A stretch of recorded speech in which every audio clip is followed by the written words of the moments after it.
I do theater. It's what makes me want to be a storyteller, because I think the story and its intent and its ability to access people in a way to tell this kind of story is fantastic. It's very strange to tell people, we're doing a musical about residential schools, but somehow Corey has managed to do it. The songs are these access points for people to come into the content in a way that I don't think they would want to or could if it wasn't a musical. Those songs, in a really phenomenally beautiful way, allow people to really understand and connect with the content. I think if without the music, this play would be something that would be very difficult to go through, because it's so heavy, but the songs lift us in a way that I had never seen before. I think people really think that this story is in the past and these things no longer happen, but the last residential school actually closed in 1996. So when I explain to young people about the effects, I always explain it as, I explain it as residential schools were this big rock kind of thrown into a lake, and we are one ripple out. There's a lot of work that needs to be done, and I really believe that this story is a part of that.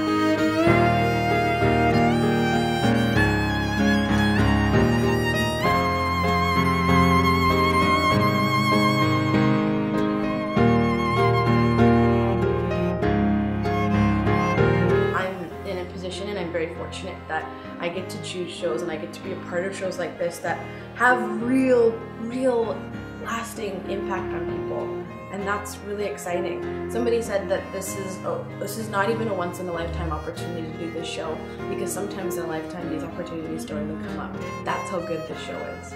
Working in the residential school was haunting.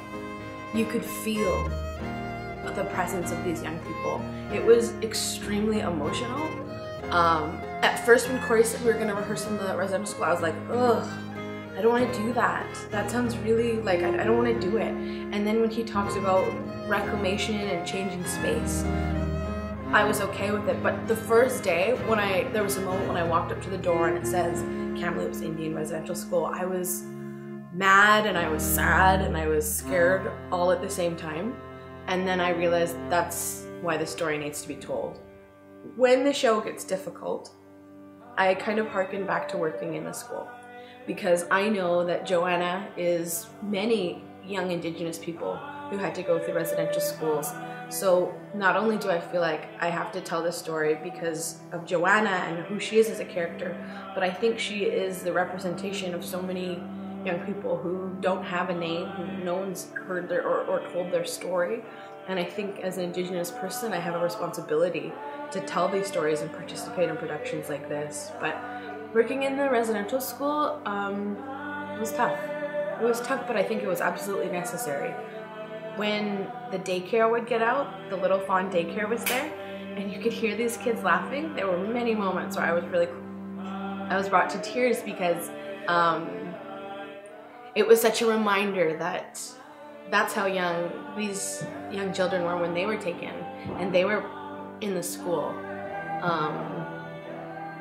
So it was difficult, but again, I think it totally informed the work. And I think for people who don't really know what happened, to be in that space, to explore the hallways and to listen to the building and where it's situated on the hill, it was such an awful reminder of where the kids were. It was really interesting.